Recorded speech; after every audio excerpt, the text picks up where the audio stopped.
Hello everyone, मैं विक्रम कुमार आप सभी का अपने यूट्यूब चैनल स्कॉलर्स कॉन्सेप्ट के ऊपर स्वागत करता हूं। बायोकेमिस्ट्री यूनिट से रिलेटेड आज हमारा लेक्चर नंबर 11 है और आज का हमारा टॉपिक रहेगा एंजाइम्स। अगर हम यहाँ पे एंजाइम्स की लिए बात करते हैं तो most of the enzymes are protein except a few classes of catalytic RNA molecule. अब जो हमारे मोस्ट ऑफ द एंजाइम्स होते हैं वे हमारे प्रोटीन स्ट्रक्चर ही होते हैं। हालांकि यहाँ पे हमारे कुछ एक्सेप्शंस भी होते हैं, जैसे कि हमारे जो कैटालिटिक आरएनए मॉलिक्यूल होते हैं वे भी कई बार हमारे एंजाइम्स की तरह ही काम करते हैं। The catalytic activity of enzyme depend on their integrity of their native protein conformation। अब जो यहाँ पे हमारे एंजाइम होते हैं उनकी जो कैटालिटिक एक्टिविटी होगी वो किसके ऊपर डिपेंड होती है? वो उनकी जो नेटिव प्रोटीन कन्फर्मेशन होगी उसके ऊपर। और अगर हम उनके प्रोटीन कन्फर्मेशन को यहाँ पे चेंज कर देते हैं तो उनकी जो कैटालिटिक एक्टिविटी होगी वो हमारी या तो डिस्ट्रॉय हो जाएगी या फिर वो चेंज हो जाएगी। If an enzyme is denatured or dissociate into its subunit, catalytic activity is usually lost। और अगर हम यहाँ पे किसी एंजाइम को डीनेचर कर देते हैं या फिर उसको डिसोसिएट कर देते हैं उसके सब यूनिट्स के अंदर, तो उससे क्या होगा कि जो उसकी कैटालिटिक एक्टिविटी होगी वो हमारे वहां पे लॉस हो जाएगी। ठीक है। Further, if an enzyme is broken down into its component amino acid, it's catalytic activity is already always destroyed. तो उससे क्या होगा कि जो उसकी कैटालिटिक एक्टिविटी होगी वो हमारी डिस्ट्रॉय हो जाएगी। ठीक है। So we can say that the primary, secondary, tertiary and quaternary structure of protein enzyme are essential to their catalytic activity। तो यहाँ पे हम यूं भी कह सकते हैं कि जो हमारे एंजाइम है उनकी जो हमारी कैटालिटिक एक्टिविटी होगी वो ना सिर्फ उसकी टर्शरी या फिर क्वार्टरनरी स्ट्रक्चर बल्कि जो उसकी प्राइमरी और सेकेंडरी स्ट्रक्चर है ना उसके ऊपर भी हमारी डिपेंड करेगी। यहाँ पे प्राइमरी स्ट्रक्चर का मतलब हो गया कि जैसे कि हमारे जो प्रोटीन प्राइमरी स्ट्रक्चर में क्या होता था, जो हमारा प्रोटीन है उसका सीक्वेंस होता था सिंपली। ठीक है। जो अमीनो एसिड थे वे हमारे पेप्टाइड बॉन्ड के थ्रू बाइंड होते थे। तो यहाँ पे अगर हम इसके प्राइमरी स्ट्रक्चर को भी यहाँ पे चेंज कर देते हैं, यानी कि अगर हम यहाँ पे किसी पर्टिकुलर अमीनो एसिड को यहाँ पे चेंज कर देते हैं, ठीक है, इसका सीक्वेंस अगर हम यहाँ पे चेंज कर देते हैं तो भी जो हमारा एंजाइम होगा उसकी जो कैटालिटिक एक्टिविटी होगी वो हमारी या तो चेंज हो जाती है या फिर वो डिस्ट्रॉय हो जाएगी। ठीक है। The molecular weight of enzyme ranges from about 12,000 to more than 1 million. Some enzyme required no chemical group for activity other than their amino acid residue। अब यहाँ पे कुछ एंजाइम हमारे ऐसे भी होते हैं जो कि किसी दूसरे मॉलिक्यूल की बिना किसी हेल्प के ही वो अपनी कैटालिटिक एक्टिविटी को यहाँ पे शो करते रहेंगे। यानी कि अपनी एक्टिविटी शो करने के लिए उनको किसी दूसरे मॉलिक्यूल की यहाँ पे जरूरत नहीं होती। लेकिन कुछ हमारे ऐसे मॉलिक्यूल भी होते हैं या फिर कुछ हमारे ऐसे एंजाइम भी होते हैं जो कि हमारे किसी दूसरे मॉलिक्यूल के ऊपर डिपेंड होगी। यानी कि अगर हमारा कोई दूसरा मॉलिक्यूल यहाँ पे प्रेजेंट होगा तभी वो एंजाइम अपनी एक्टिविटी को पूरी तरीके से एक्सप्रेस कर पाएंगे, नहीं तो नहीं करेंगे। ठीक है। जैसे कि आगे हमने बताया है, sum of the enzyme require an additional chemical component called a cofactor. अब कोफैक्टर क्या है? एदर वन और मोर इनऑर्गेनिक आयन। जो हमारे इनऑर्गेनिक आयन है ना उनको हम क्या नाम देते हैं? Cofactor. Such as ferrous 2 positive, magnesium 2 positive, ठीक है, मैंगनीज 2 पॉजिटिव या फिर जिंक 2 पॉजिटिव। तो यहाँ पे क्या है कि हमारे कई ऐसे इनऑर्गेनिक आयंस होते हैं जिनके ऊपर जो हमारी एंजाइम की एक्टिविटी है वो हमारी डिपेंड करती है। ठीक है। इन एंजाइम को, इन कोफैक्टर की यहाँ पे जो हमारे ये आयंस है इनको हमने क्या नाम दिया है? कोफैक्टर नाम दिया है।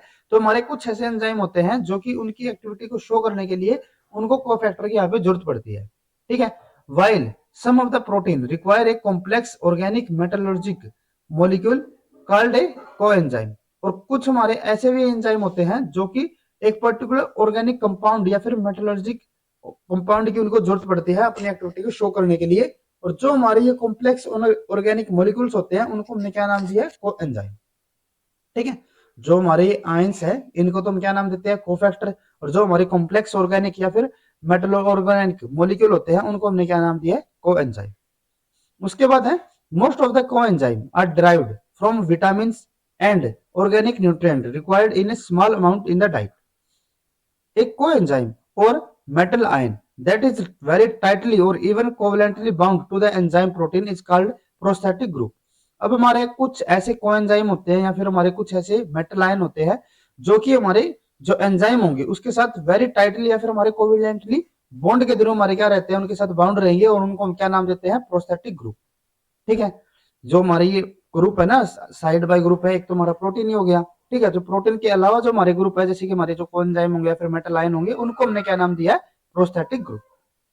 A complete catalytic active enzyme together with its bound coenzyme or metal ion is called a holoenzyme।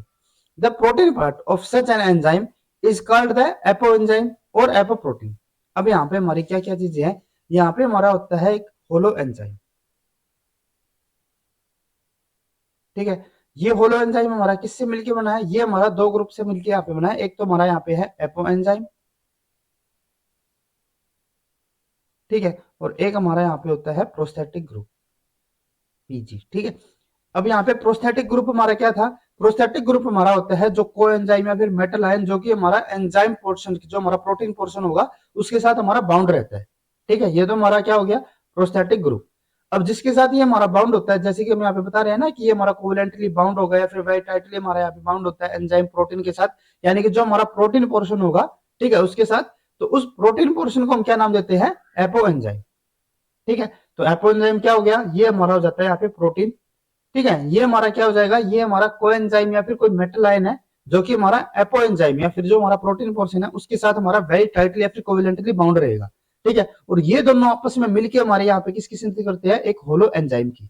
यानी कि होलो एंजाइम के अंदर हमारा क्या होगा, एपो एंजाइम प्लस जो हमारा प्रोस्थेटिक ग्रुप होगा, ये दोनों आपस में मिलकर किसकी सिंथेसिस करते हैं, यहाँ पे होलो एंजाइम की, ठीक है। अब जैसे कि हमने आपको बताया कि हमारे यहाँ पे कुछ ऐसे एंजाइम होते हैं जो कि हमारे कोफैक्टर के ऊपर डिपेंड रहेंगे अपनी एक्टिविटी को पूरी तरीके से शो करने के लिए। तो जो हमारे कोफैक्टर होते थे वे हमारे क्या होते थे, वे हमारे होते थे मेटल आयंस, ठीक है। तो उसी के हमने यहाँ पे कुछ एग्जांपल दिए हैं कि हमारे जो डिफरेंट आयन है या फिर जो हमारे कुछ ऐसे कोफैक्टर है जो कि हमारे किन किन एंजाइम के अंदर हमारे हेल्पफुल रहते हैं। तो जैसे कि अगर मैं यहाँ पे बात करते हैं साइटोक्रोम ऑक्सीडेज की, तो ये हमारा किसके ऊपर डिपेंड रहता है, या फिर इसके साथ जो हमारा कोफैक्टर होता है वो कौन सा होता है, कॉपर आयन, ठीक है। देन उसके बाद साइटोक्रोम ऑक्सीडेज, कैटालेज, पेरोक्सीडेज, ये हमारा किसके ऊपर डिपेंड करता है, जो हमारे यहाँ पे आयरन आयंस होंगे, ठीक है। देन पायरुवेट काइनेज, ये हमारा किसके ऊपर डिपेंड रहता है, potassium ion. Hexokinase, glucose 6 phosphatase, pyruvate kinase, ये हमारा किसके डिपेंड होता है, मैग्नीशियम आयन, ठीक है। आर्गिनेज, राइबोन्यूक्लियोटाइड रिडक्टेज, ये हमारा किसके ऊपर डिपेंड होता है, मैंगनीज आयंस के ऊपर, ठीक है। डाइनाइट्रोजनेज, ये हमारा इंपॉर्टेंट है, ये हमारा किसके ऊपर डिपेंड रहेगा, मोलिब्डेनम के ऊपर, ठीक है। यूरिएज, ये हमारा निकल आयन, और जो हमारे कार्बोनिक अनहाइड्रेज, ठीक है। Alcohol dehydrogenase, carboxypeptidase A and B, ये हमारा किसके ऊपर डिपेंड होता है, जो हमारे यहाँ पे जिंक आयन होगा। तो ये चीजें आपको याद में रखनी है, क्योंकि कई बार हमारे गेट के अंदर इसी के ऊपर हमारे क्वेश्चन पूछे जाते हैं, या फिर सीएसआईआर नेट के अंदर भी हमारे कई बार इसी के ऊपर डायरेक्टली क्वेश्चन आते हैं कि हमारे यहाँ पे मैचिंग क्वेश्चन दे देंगे, ठीक है, जिसके अंदर हमारे डिफरेंट कोफैक्टर दे देंगे और एक कॉलम के अंदर हमें यहाँ पे एंजाइम्स प्रोवाइड कर देंगे जिसके अंदर हमें इनको करेक्टली मैच करना रहता है, ठीक है। उसके अलावा कुछ हमारे, जैसे कि हमने कोएंजाइम्स की बात की थी, जिनके ऊपर हमारी जो एंजाइम्स की एक्टिविटी है वो हमारी डिपेंड करती है। तो अगर हम यहाँ पे कोएंजाइम की बात करते हैं तो कोएंजाइम में हमारे यहाँ पे कौन कौन से आ रहे हैं, जैसे कि यहाँ पे हमारा है बायोसाइटिन, ठीक है। और बायोसाइटिन हमारा क्या काम करता है, ये हमारा काम करता है CO2 को ट्रांसफर करने का, ठीक है। और ये हमारा कहाँ पे मिलेगा, डायरेक्टली प्रिकर्सर इन मैमल्स, ये हमारा कहां से मिलता है, बायोटिन से, ठीक है। कोएंजाइम का नाम क्या है, बायोसाइटिन, ठीक है। देन उसके बाद यहाँ पे हमारा एक कोएंजाइम है, कोएंजाइम ए, ठीक है। अब ये हमारा किसको ट्रांसफर करता है, ये हमारा ट्रांसफर करता है एसाइल ग्रुप को, ठीक है। और ये हमें कहां से मिलता है, पेंटोथेनिक एसिड से। देन उसके बाद यहाँ पे हमारा है कोएंजाइम B12, और ये हमारा क्या करता है, ये हमारा ट्रांसफर करता है हाइड्रोजन एटम को और एल्काइल ग्रुप को, ठीक है। और ये हमें कहां से मिलता है, विटामिन B12, इसीलिए हमने इसको क्या नाम दिया है, कोएंजाइम B12, ठीक है।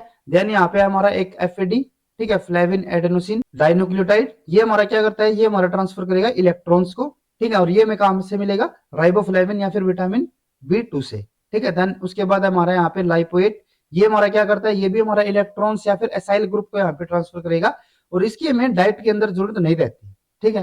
देन उसके बाद है यहाँ पे निकोटिनमाइड एडेनिन डाइन्यूक्लियोटाइड, और ये हमारा क्या करेगा, हाइड्राइड आयन को यहाँ पे ट्रांसफर करेगा, और ये हमें कहां से मिलता है, निकोटिनिक एसिड या फिर नियासिन से, ठीक है। देन उसके बाद है पायरिडोक्सिल फॉस्फेट, और ये हमें क्या करेगा, ये हमारे यहाँ पे ट्रांसफर करता है अमीनो ग्रुप को, और ये हमें मिलेगा कहां से, पायरिडोक्सिन विटामिन B6 से, ठीक है। देन उसके बाद है यहाँ पे THF क्या होता है, टेट्राहाइड्रोफोलेट, और ये क्या करता है, ये हमारा ट्रांसफर करता है 1 कार्बन ग्रुप को, ठीक है। और ये हमें कहां से मिलेगा, फोलेट से, ठीक है। देन उसके बाद यहाँ पे है टीपीपी क्या होता है, थाइमिन पायरोफॉस्फेट, और ये हमारा क्या करता है, एल्डाइड ग्रुप को यहाँ पे ट्रांसफर करेगा, और ये हमें कहां से मिलेगा, थाइमिन या फिर विटामिन B1 से, ठीक है। तो ये भी आपको यहाँ पे डिफरेंट कोएंजाइम याद में रखने हैं, क्योंकि इन्हीं के ऊपर भी हमारे कई बार क्वेश्चन पूछे गए हैं, जिसके अंदर हमें मैचिंग इनके क्वेश्चन आते हैं, या फिर हमारा कई बार 2 नंबर का क्वेश्चन भी आता है CSIR के अंदर, जिसके अंदर हमें पूछा जाता है कि जो हमारा पर्टिकुलर यहाँ पे कोएंजाइम है वो हमारा किस ग्रुप को यहाँ पे ट्रांसफर करने में हेल्प करता है, ठीक है। देन उसके बाद है जो हमारे यहाँ पे एंजाइम होते हैं, एंजाइम को हमने डिफरेंट कैटेगरी के अंदर डिवाइड कर रखा है, उनको क्लासिफाई कर रखा है, तो उसी में हमारे यहाँ पे आते हैं enzymes are divided into 6 classes, each with subclasses based on the type of reaction catalyzed. अब यहाँ पे क्या है कि जो हमारे एंजाइम है ना, उनको हमने 6 क्लासेस के अंदर यहाँ पे क्लासिफाई कर रखा है, डिवाइड कर रखा है, और फर्दर हर एक क्लास को हमने डिफरेंट सब क्लासेस के अंदर भी डिवाइड कर रखा है, उनकी जिस टाइप के वो रिएक्शन को कैटलाइज करवा रहे हैं उसके अकॉर्डिंग। ठीक है, each enzyme is assigned a 4 part classification number and a systematic name which identify the reaction it catalyses. अब क्या है कि हमने हर एक एंजाइम को यहाँ पे एक नंबर दिया है, और उस नंबर के अंदर हमारे क्या है, हमारे 4 पार्ट रहेंगे। जैसे कि यहाँ पे हमारा आप देख सकते हो ये क्या है, 2.7.1.1, ये हमारे 4 पार्ट हो गए इसके, 2, 1, 1 एंड 1। ठीक है, तो ये हमारे इस तरीके से 4 पार्ट है। तो हमने क्या कर रखा है, हर एक एंजाइम को हमने यहाँ पे इस तरीके से कोड यहाँ पे सिग्निफाई कर रखा है, और वो कोड उसको जिस भी रिएक्शन को कैटलाइज करवा रही है उसको वहां पे डिफाइन करता है। ठीक है, as an example an enzyme named ATP dehexose 6-phosphotransferase indicate that it catalyzes the transfer of a phosphoryl group from ATP to glucose। अब जैसे कि आप यहाँ पे नाम में देख सकते हो, ये हमारा क्या करता है, ATP से हमारे यहाँ पे ट्रांसफर करेगा ग्लूकोज के पास, क्या ट्रांसफर करेगा, ठीक है, ये हमारा यहाँ पे ट्रांसफर करता है फोस्फोराइल ग्रुप को। ठीक है, तो इसीलिए हमने इसको क्या नाम दिया है, ATP डीहेक्सोज, यानी कि ATP टू डीहेक्सोज यहाँ पे ट्रांसफर करेगा। ठीक है, और यहाँ पे क्या सिंथेसिस कर देगा, ये हमारा ट्रांसफर करता है 6-फॉस्फोट्रांसफरेज। ठीक है, यानी कि ट्रांसफर किसी को कर रहा है, फोस्फोराइल ग्रुप को। ठीक है, और अगर हम इसके यहाँ पे कोड के लिए बात करते हैं, it's enzyme commission number EC number is 2.7.1.1। तो जो हमारा ये एंजाइम है, जो हमारा ATP डीहेक्सोज 6-फॉस्फोट्रांसफरेज है, इसके लिए हमने जो यहाँ पे कोड यहाँ पे जो सिग्निफाई किया है वो हमारा क्या होता है, 2.7.1.1। ठीक है, और अगर हम यहाँ पे इस कोड को यहाँ पे बात करें तो इसके अंदर क्या है कि जो हमारा सबसे फर्स्ट यहाँ पे कोड होता है, ठीक है, जो फर्स्ट सबसे पहले यहाँ पे नंबर होगा वो हमारा क्या होता है, द फर्स्ट नंबर जो हमारा यहाँ पे 2 है, फर्स्ट नंबर, वो हमारा क्या डिनोट कर रहा है, द क्लास नेम ट्रांसफरेज। ठीक है, जैसे कि आगे हम यहाँ पे देखते हैं, यहाँ पे हमारे क्या होते हैं कि हमारे जो एंजाइम है उसको हमने 6 क्लास के अंदर हमने डिवाइड कर रखा है। ठीक है, तो इसके अंदर हमारा जो क्लास 1 है ना, ये हमारा कौन सा होता है, ऑक्साइडो रिडक्टेज। ठीक है, अब यहाँ पे ना यू नहीं है कि हम ये जो हमारे यहाँ पे नंबर हम लिख रहे हैं ये हमारे कोई सीरियल नंबर है, ये हमने पर्टिकुलर इनको यहाँ पे क्लास नंबर डिफाइन कर रखा है कि जो हमारा ऑक्साइडो रिडक्टेज होगा वो हमारा क्लास नंबर 1 ही है। ठीक है, तो यहाँ पे यू नहीं है कि इसको हम 2 कर रहे हैं, इसको हम 1 कर रहे हैं, ऐसा नहीं होगा, ये ऑर्डर हमारा ऐसा ही रहेगा। ठीक है, तो जो हमारा क्लास नंबर 1 होता है उसमें हमारा कौन आता है, ऑक्साइडो रिडक्टेज, और ये हमारा किसको यहाँ पे कैटलाइज करता है, transfer of electron, hydride ion और हाइड्रोजन एटम। ठीक है, यानी कि जो हमारे यहाँ पे ऑक्साइडो रिडक्टेज होते हैं वे हमारी कौन सी रिएक्शन को करेंगे, जो हमारी ऑक्सीडेशन या फिर रिडक्शन रिएक्शन रहती है जिसके अंदर हमारे जो इलेक्ट्रॉन्स हैं उनका हमारा ट्रांसफर होता है। ठीक है, सेकंड यहाँ पे हमारा क्या होता है, ट्रांसफरेज। ट्रांसफरेज हमारा क्या करेगा, ग्रुप ट्रांसफर रिएक्शन, और ये हमारे क्या करेंगे, जैसे कि यहाँ पे तो हमारा किसका ट्रांसफर हो रहा था, इलेक्ट्रॉन का हो रहा था, यहाँ पे हमारा किसका ट्रांसफर होगा, यहाँ पे होगा हमारा कोई एक कॉम्प्लेक्स ग्रुप का। ठीक है, एक लार्ज ग्रुप का हमारा यहाँ पे क्या होता है, ट्रांसफर होता है। और जैसे कि यहाँ पे हम देख सकते थे, यहाँ पे मैंने क्या बताया था कि यहाँ पे जो हमारा एंजाइम था, ये ATP डीहेक्सोज 6-फॉस्फोट्रांसफरेज, ये हमारा क्या कर रहा था, फोस्फोराइल ग्रुप को ट्रांसफर करवा रहा था। ठीक है, तो इसीलिए इसकी कैटेगरी हमारी कौन सी होगी, ट्रांसफरेज, यानी कि सेकंड वाली, और इसीलिए जो इसका फर्स्ट नंबर था वो हमने क्या रखा था, 2। ठीक है, अब फर्दर हमने क्या बताया था कि हर एक क्लास के हमारे डिफरेंट सब क्लासेस भी होंगी। ठीक है, तो जो हमारे यहाँ पे सेकंड नंबर होता है वो हमारा किसको डिफाइन करता है, वो हमारा करता है यहाँ पे सब क्लास, और इसकी जो हमारी सब क्लास रहती है, अब यहाँ पे हमारा सब क्लास को हम एक एक सब क्लास को यहाँ पे स्टडी नहीं करेंगे। ठीक है, हम यहाँ पे इस एग्जाम्पल को जस्ट यहाँ पे डिफाइन करने के लिए हमने यहाँ पे इसकी सब क्लासेस के बारे में बताया है। तो इसकी सब क्लास हमारी कौन सी होती है, फोस्फोट्रांसफरेज, जो हमारा 7 नंबर होगा, जैसे कि यहाँ पे हमारा 2 है ट्रांसफरेज। अब अगर हम ट्रांसफरेज की फर्दर सब क्लासेस को देखें तो उसके अंदर जो हमारा 7th नंबर पे आ रहा है, 7th नंबर पे हमारा कौन सा आएगा, यहाँ पे फोस्फोट्रांसफरेज। और फोस्फोराइल ट्रांसफरेज हमारा क्या करेगा, फोस्फोराइल ग्रुप को यहाँ पे ट्रांसफर करने में हेल्प करेगा, और ये भी हमारा यहाँ क्या कर रहा है, फोस्फोराइल ग्रुप को ट्रांसफर कर रहा है। ठीक है, तो इसीलिए इसको हमने क्या नाम रखा है यहाँ पे 7, यानी कि 2.7 हो गया हमारा। 2 का मतलब ये ट्रांसफरेज है और 7 का मतलब ये किसका ट्रांसफर करवा रहा है, फोस्फोराइल ग्रुप का। देन उसके बाद थर्ड जो हमारा यहाँ पे नंबर होता है वो हमारा क्या इंडिकेट करता है, phosphotransferase with a hydroxyl group as acceptor. अब इसकी भी हमने क्या करते, जो हमारी यहाँ पे सब क्लास थी उसकी फर्दर अगर हम यहाँ पे और भी इसकी डिवीजन करके चलते हैं तो उस डिवीजन में हमारा जो फर्स्ट नंबर पे आता है वो हमारा क्या डिफाइन करता है कि जो हमारा यहाँ पे फोस्फोट्रांसफरेज है, ठीक है, उसमें हमारा क्या है कि एक हमारा जो एक्सेप्टर है वो एक्सेप्टर हमारा कौन होगा, हाइड्रोक्सिल ग्रुप होगा। तो इसीलिए इसका क्या नाम हो गया, ये फर्स्ट। ठीक है। देन उसके बाद उसकी हमारी फिर से यहाँ पे कैटेगरी आती है जिसके अंदर हमारा जो फर्स्ट नंबर पे है वो हमारा क्या इंडिकेट करता है, the D glucose as phosphoryl group acceptor. ठीक है, तो ये हमारा क्या हो जाएगा, फॉस्फोराइल ग्रुप का जो हमारा एक्सेप्टर होगा। ठीक है, तो इस तरीके से यहाँ पे हमने एक एंजाइम को पर्टिकुलर उसकी जो एंजाइम को वो कैटलाइज करवा रहा है, ठीक है, जिस रिएक्शन को वो कैटलाइज करवा रहा है, तो उसके लिए हमने इसको पूरी तरीके से एक्सप्लेन कर दिया इस कोड के थ्रू। ठीक है, अब क्या है कि जैसे कि हमने यहाँ पे क्लासिफिकेशन की हम बात कर रहे थे, तो जो हमारे यहाँ पे थर्ड क्लास आती है, थर्ड क्लास हमारी किसके लिए होती है, हाइड्रोलिसिस के लिए, और ये हमारा क्या करवाता है, हाइड्रोलिसिस रिएक्शन को यहाँ पे हमारे कैटलाइज करवाएंगे। ठीक है, transfer of functional group to water. ठीक है, देन उसके बाद नेक्स्ट हमारे यहाँ पे क्लास आती है लाइएज, और ये हमारा क्या करता है, cleavage of carbon carbon group, carbon oxygen group, या फिर कार्बन नाइट्रोजन ग्रुप और other bond by elimination, leaving double bond और रिंग और addition of group to the double bond. Then उसके बाद फिफ्थ यहाँ पे हमारी क्लास आती है आइसोमेरेज, और आइसोमेरेज हमारे क्या करते हैं, transfer of group within molecule to yield isomeric form. जो हमारी डिफरेंट आइसोमेरिक फॉर्म होती है उनको कैटलाइज करवाने का काम हमारे कौन करेंगे, आइसोमेरेज। देन उसके बाद नेक्स्ट हमारे यहाँ पे क्लास आती है लाइगेज, और लाइगेज हमारे किस काम में आते हैं, ये हमारे ज्वाइनिंग के अंदर काम आएंगे। ठीक है, तो formation of carbon carbon carbon sulphur carbon oxygen या फिर carbon nitrogen bond by condensation reaction. यहाँ पे ये भी चीज आप याद रख सकते हो कि ये हमारे क्या करेंगे, कंडेंसेशन रिएक्शन करते हैं couple to cleavage of ATP और सिमिलर कोफैक्टर। ठीक है, यानी कि ये क्या करेंगे, ये हमारे यहाँ पे बॉन्ड फॉर्मेशन के अंदर हेल्प करेंगे। ठीक है, तो इस तरीके से हमारे यहाँ पे डिफरेंट क्लासेस होती है। अब अगर हम यहाँ पे बात करते हैं कि जो हमारे एंजाइम होते हैं वे किस तरीके से यहाँ पे हमारे रिएक्शंस को कैटलाइज करवाते हैं। Catalyst only increase the rate of reaction but it do not affect the reaction equilibrium. अब ये पॉइंट सबसे मेजर है, कई बार हमारे इसके ऊपर भी क्वेश्चन आता है कि जो हमारे एंजाइम होते हैं ना, वो एंजाइम हमारे क्या करेंगे, सिर्फ हमारे रेट ऑफ रिएक्शन को इंक्रीज करेंगे। ठीक है, जो हमारा इक्विलिब्रियम है ना उसको किसी भी तरीके से वो अफेक्ट नहीं करेंगे। ठीक है, इक्विलिब्रियम हमारे यहाँ पे बिल्कुल मेंटेन रहेगा, यानी कि जो हमारे यहाँ पे रिएक्टेंट थे हमारे और वो हमारे जो प्रोडक्ट है जैसे कि हमारा सबस्ट्रेट है, ठीक है, सबस्ट्रेट हमारा क्या होगा, ये हमारे यहाँ पे प्रोडक्ट के अंदर कन्वर्ट होगा। तो यहाँ पे जो हमारा इक्विलिब्रियम होगा ना, ये इसको बिल्कुल भी टच नहीं करेगा, ये सिर्फ हमारा क्या करेगा, जो हमारा रिएक्शन रेट होगा उसको इंक्रीज करेगा। ठीक है, देन उसके बाद है catalyst enhance the reaction rate by lowering the activation energy. अब यहाँ पे क्या है, जैसे कि यहाँ पे हम, ये हमारा क्या हो गया, ये हमारा हो गया सबस्ट्रेट। ठीक है, पी हमारा यहाँ पे क्या हो गया, ये हमारा हो जाता है यहाँ पे प्रोडक्ट। ठीक है, और ये हमारा क्या हो रहा है, ये जो हमारा सबस्ट्रेट था ये हमारा कन्वर्ट हो जाएगा प्रोडक्ट के अंदर। लेकिन प्रोडक्ट में इसको कन्वर्ट होने के लिए यहाँ पे इसको किसकी जरूरत होती है, यहाँ पे हमारी जरूरत होती है इस जो हमारे यहाँ पे एनर्जी गैप है, ये हमारा जो सबस्ट्रेट है ये हमारा कन्वर्ट होगा पहले ट्रांजिशन स्टेट के अंदर। ठीक है, और ट्रांजिशन स्टेट से हमारा किसके थ्रू जाएगा, ये हमारा जाएगा यहाँ पे प्रोडक्ट के अंदर। तो जो इसको यहाँ पे हमारे सबस्ट्रेट है इसको ट्रांजिशन स्टेट तक लेकर जाने के लिए जो हमारे यहाँ पे एनर्जी की जरूरत होती है उसको हम यहाँ पे क्या नाम देते हैं, एक्टिवेशन एनर्जी।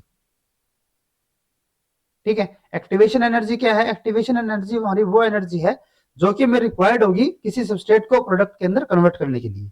ठीक है, अब फर्दर उसके बाद क्या है, अब यहाँ पे ये हमारा यहाँ पे कन्वर्ट होने के बाद ये हमारा किसके अंदर चला जाएगा, प्रोडक्ट के अंदर। ठीक है, प्रोडक्ट में ये तो हमारा किसके लिए हो जाता है, जब हमने यहाँ पे किसी भी यहाँ पे कैटलिस्ट को यूज नहीं किया। ठीक है, अगर हम कैटलिस्ट को यूज नहीं करते हैं तो जो हमारे यहाँ पे एक्टिवेशन एनर्जी है वो हमारी कुछ इतनी रहेगी। ठीक है, यानी कि ये हमारा क्या होगा, एक्टिवेशन एनर्जी। ठीक है, जो कि हमारे एन कैटलिस्ट, यानी कि हमने यहाँ पे कैटलिस्ट को यूज नहीं किया। लेकिन अगर हम यहाँ पे किसी कैटलिस्ट को यूज करते हैं तो कैटलिस्ट को अगर हम यहाँ पे यूज करेंगे तो उससे हमारा क्या होगा कि जो हमारे यहाँ पे एक्टिवेशन एनर्जी का गैप यहाँ पे इतना ज्यादा था वो हमारा डिक्रीज होकर यहाँ तक आ गया। ठीक है, तो इसका मतलब क्या होगा कि अगर हम यहाँ पे कम एनर्जी भी प्रोवाइड करवा रहे हैं तो भी हमारी क्या होगा कि जो हमारा सबस्ट्रेट है वो हमारा ट्रांजिशन स्टेट से होते हुए हमारा प्रोडक्ट के अंदर कन्वर्ट हो जाएगा।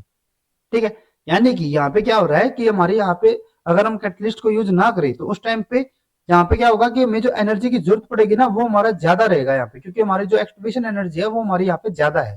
ठीक है, लेकिन अगर हम यहाँ पे किसी कैटलिस्ट को यूज करते हैं तो कैटलिस्ट को यूज करने से जो हमारी यहाँ पे एक्टिवेशन एनर्जी या फिर जो हमारी रिक्वायर्ड एनर्जी होगी प्रोडक्ट के फॉर्मेशन के लिए वो हमारी क्या हो जाती है, लोअर हो जाती है। तो इसीलिए मैं यहाँ पे क्या बताया है कि जो हमारा कैटलिस्ट होता है वो रिएक्शन रेट को कैसे इनहेंस करेगा, bye lowering the activation energy. अब उसके बाद हम यहाँ पे बात करते हैं कि जो हमारे यहाँ पे फ्री एनर्जी चेंज और जो हमारा इक्विलिब्रियम कांस्टेंट होता है वे हमारे किस तरीके से एक दूसरे के साथ हमारे लिंक रहते हैं। Reaction equilibrium are linked to the standard free energy change of a reaction. अब ये जो हमारे यहाँ पे हमने सिंबल है ये हमारा किसके लिए, फ्री एनर्जी चेंज के लिए। ठीक है, अब उसके बाद हम यहाँ पे बात करते हैं कि जो हमारा फ्री एनर्जी चेंज और जो हमारा यहाँ पे इक्विलिब्रियम कांस्टेंट होता है वे एक दूसरे से हमारा किस तरीके से लिंक रहते हैं। Reaction equilibria are linked to the standard free energy change for the reaction. अब यहाँ पे ये जो हमारा सिंबल है ना, ये हमारा किसके लिए होगा, ये हमारा होगा फ्री एनर्जी चेंज के लिए। And equilibrium such as substrate into product. अब यहाँ पे हमने एक रिएक्शन को शो किया है, ये हमारा क्या है, जो हमारा सबस्ट्रेट है वो हमारा प्रोडक्ट के अंदर कन्वर्ट हो रहा है और जो हमारा प्रोडक्ट है वो हमारा कन्वर्ट हो रहा है सबस्ट्रेट के अंदर।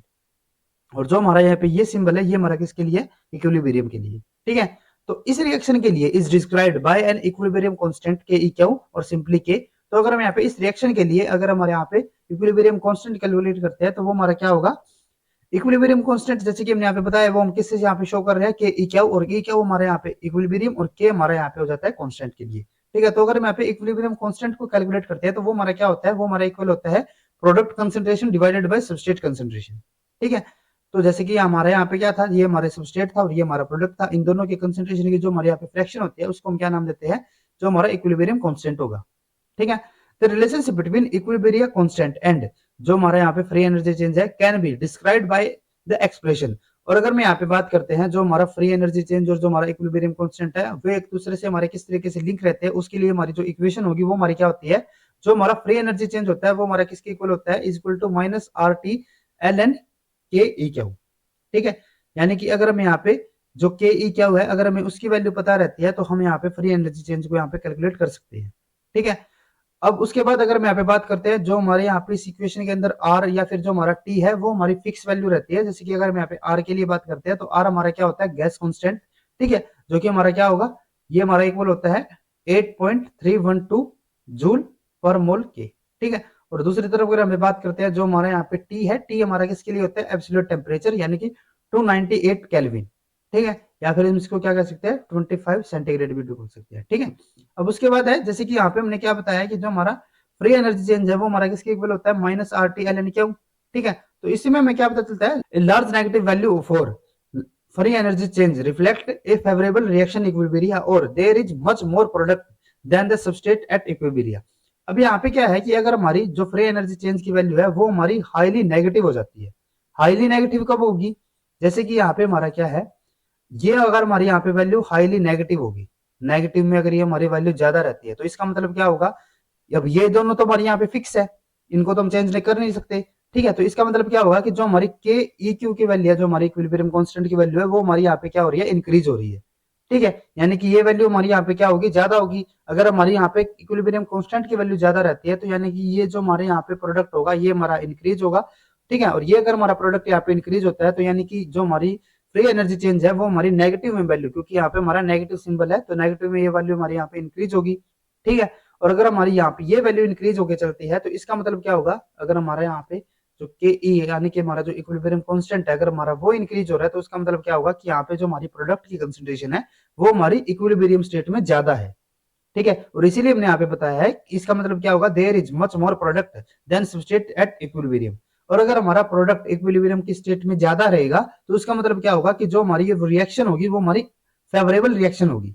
और इसके अपोजिट क्या होगा, a large positive value of free energy change. और अगर हमारी यहाँ पे जो फ्री एनर्जी चेंज की जो वैल्यू है वो हमारी यहाँ पे इंक्रीज होती है पॉजिटिव वैल्यू के अंदर, तो उस केस में क्या होगा, जो हमारा यहाँ पे ई क्या हुआ है वो हमारा क्या होगा, डिक्रीज होगा, तभी तो ये हमारा यहाँ पे पॉजिटिव में जा रहा है।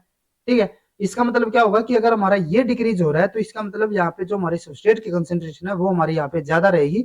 और अगर हमारी सबस्ट्रेट की कंसंट्रेशन यहाँ पे ज्यादा होती है तो वो हमारी रिएक्शन कैसी होगी, अनफेवरेबल रिएक्शन होगी। ठीक है, large positive value for free energy change reflect the unfavourable reaction at equilibrium और there is much less product than the substrate at equilibrium. ठीक है, यानी कि यहाँ पे अगर हमारा इक्विलिब्रियम की बात करें तो वहां पे हमारी जो सबस्ट्रेट की कंसंट्रेशन है वो हमारी ज्यादा होगी। ठीक है, तो यानी कि जो हमारे यहाँ पे फ्री एनर्जी चेंज है, ठीक है, अब इसमें क्या होगा, ये हमारा यहाँ पे पॉजिटिव में भी हो सकता है और ये हमारा नेगेटिव में भी हो सकता है। अगर हमारा ये पॉजिटिव में रहता है तो उस टाइम पे क्या होगा, हमारी जो रिएक्शन होगी वो हमारी अनफेवरेबल होगी। ठीक है, और अनफेवरेबल का मतलब क्या होगा, सबस्ट्रेट की कंसंट्रेशन यहाँ पे ज्यादा होगी। ठीक है, दूसरी तरफ अगर हमारी ये वैल्यू ज्यादा होती है तो उस केस में क्या होगा, ये हमारे यहाँ पे फेवरेबल रिएक्शन होगी। और अगर हमारी ये फेवरेबल यहाँ पे रिएक्शन रहती है तो उसका मतलब यहाँ पे प्रोडक्ट हमारा ज्यादा होगा इक्विलिब्रियम स्टेट के अंदर। ठीक है, ये हमारे इक्विलिब्रियम स्टेट के अंदर हमें कंसंट्रेशन बताइए। जैसे कि हमारे जो अनफेवरेबल होगी वहां पे हमारा इक्विलिब्रियम में सबस्ट्रेट कंसंट्रेशन ज्यादा है और जो हमारी फेवरेबल रिएक्शन है वहां पे हमारी प्रोडक्ट कंसंट्रेशन ज्यादा होगी इक्विलिब्रियम स्टेट में। ठीक है, तो ये हमारे यहाँ पे रिएक्शन रहती है। तो आज के लेक्चर में बस इतना ही। नेक्स्ट लेक्चर में हम एंजाइम्स को फर्दर और ज्यादा डीप स्टडी करेंगे। तो अगर आपको ये वीडियो हमारी यहाँ पे यूजफुल लगी तो please like and share this video, और CSIR से रिलेटेड और बायोकेमिस्ट्री से रिलेटेड इसी तरीके के कॉन्सेप्ट्स करने के लिए please subscribe to our YouTube channel Scholars Concepts. Thank you.